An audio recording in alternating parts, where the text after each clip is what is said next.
E aí, pessoal, abrindo as informações de sexta-feira, ainda com a repercussão de ontem, o que ela representa e também a avaliação interna, temos que falar dos nossos desfalques em razão de infecções por Covid e tem também a projeção e o que a gente pode esperar da estreia do brasileiro.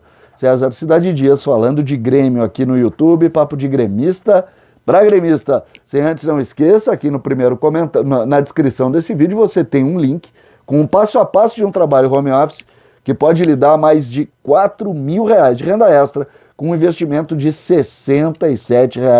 Portanto, entre no link e não perca esta oportunidade.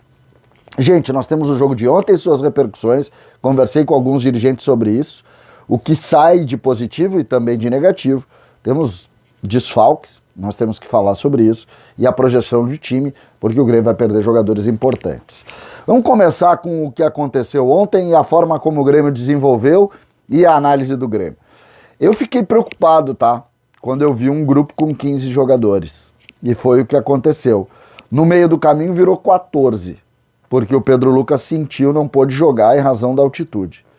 No início do jogo virou 13, porque o Elias sofreu uma séria lesão no tornozelo, espero que não seja nada grave, mas o lance é feio, ele pula para disputar uma bola e ir para um contra-ataque e quando cai toma um pisão do adversário, o pé vira, o pé esquerdo, saiu muito mal de lá e a preocupação é gigante com relação ao Elias.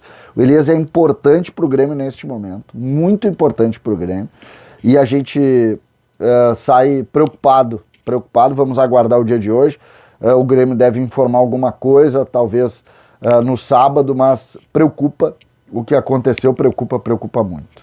Esse é o primeiro ponto. Também dando seguimento aos problemas do jogo, o goleiro do Grêmio sentiu falta de ar, acabou saindo bem e tal, o Grêmio então teve 2 jogadores de linha apenas substituídos. Mas saíram coisas positivas dali. Fernando Henrique, muito bem, e Bobson como liderança, um jogador foi o capitão do time, brigou pelo jogo todo o tempo e sai muito fortalecido. E aí uma grande informação que ele mesmo colocou naquela pequena coletiva, se é que dá para falar assim, que a Conmebol organiza, né? Ele disse que a renovação dele deve sair, a assinatura do contrato, o novo contrato dele deve sair nos próximos dias. Essa é uma grande notícia. O Bobson vai ser um jogador muito importante neste processo que nós estamos vivendo. Vai ser muito importante. Então tem essa questão aí que a gente tem que valorizar com o jogo. Além deles, e eu fiz questão aqui de colocar, eu acho que 2 dias atrás, da evolução do Rildo mais uma vez. O Rildo que foi um grande jogador naquela Taça São Paulo, junto com o Elias do meio para frente, e ele foi bem, ele tá indo um pouco fora de ritmo, um pouco fora de forma, ele foi muito mal conduzido no profissional do Grêmio, muito mal conduzido, e agora ele tá tendo todo um cuidado especial e começou a dar o resultado que a gente espera. Ontem, por exemplo, ele entra no lugar do Elias, fora de posição, porque ele é mais meia, e ele vai muito bem, muito bem. Olha, fiquem atentos, essa é uma grande notícia que a gente tem. Também destaque para o goleiro, os zagueiros foram seguros, os laterais improvisados com dificuldade, mas aí a gente falou tudo isso na live. Eu só queria ressaltar os pontos positivos, e se a gente tem que colocar também como ponto positivo, mais subjetivo, mas a gente precisa colocar também a experiência que um jogo desses determina para esses meninos. Se a gente olhar o lado negativo, a lesão do Elias é um lado negativo, o Gui Azevedo acabou perdendo um pênalti, baixou a cabeça, é da vida, é do processo, o Grêmio vai construir grupo dessa maneira. É assim que a coisa funciona e é isso que a gente precisa para esse momento. Vamos dar seguimento a isso, entendendo o que? A partir de agora, olhando o profissional. Alguns jogadores vão sim se habilitar, e aí eu destaco o que falou o Thiago Gomes, o treinador da transição, dizendo que a transição serve exatamente para isso. Ontem ela espelhou o time profissional, jogando do mesmo jeito. Vocês viram que o Fernando Henrique no primeiro tempo centralizado e o Bobson bem avançado, para já dar seguimento para o que quer o Thiago Nunes no profissional. É assim que funciona a categoria de base, e o Grêmio faz muito bem em repetir e colocar esse ponto. E aí nós vamos para os problemas. O Grêmio tem 4 casos de Covid no grupo principal. E mais alguns os funcionários. Eu não vou falar aqui, gente, e peço desculpas para vocês, mas eu não vou falar os nomes, eu sei os nomes, nós temos alguns titulares, mas eu não vou falar aqui, porque essa é uma questão de médico para paciente, que não diz respeito a jornalista. Se tivesse uma questão de ordem de definição do clube e o clube passasse isso, o clube vai hoje se manifestar, a informação que eu tenho é que até o final da manhã o clube se manifesta com os nomes, mas o Grêmio perde alguns jogadores, e aí eu quero salientar, porque o Grêmio tem na tarde de domingo a estreia do Brasileiro num jogo pontual, que é o Ceará, que foi o primeiro jogo que o Grêmio fez fora de casa no ano passado, e no ano passado, na segunda rodada, já botou reservas. Então nós temos, nesse primeiro momento, um novo caso. Um Grêmio com titulares, que vai ter desfalques importantes, mas que tem um grupo forte que pode fazer o jogo.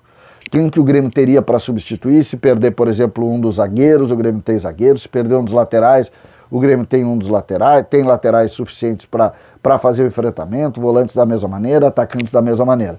A gente sabe que alguns titulares vão fazer muita falta. Vão, são jogadores importantes, mas a gente não tem também que reclamar, porque esse é o processo. O episódio que tem esse episódio de Covid vai tirar esses atletas por no mínimo 10 dias.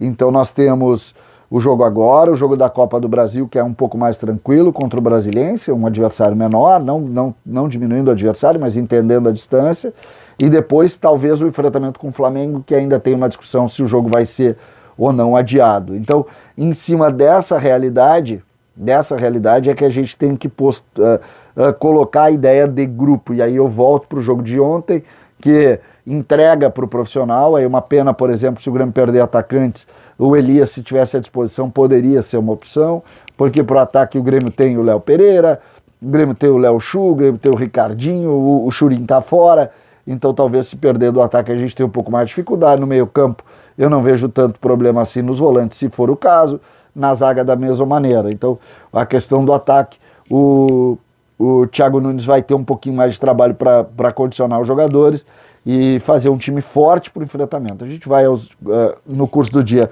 colocando para vocês, assim que o Grêmio fizer o anúncio oficial destes casos, a gente comenta aqui, começa a projetar também o Grêmio para o enfrentamento contra o Ceará, que e aí é preciso que a gente também reflita sobre isso, a grande prioridade do Grêmio na temporada.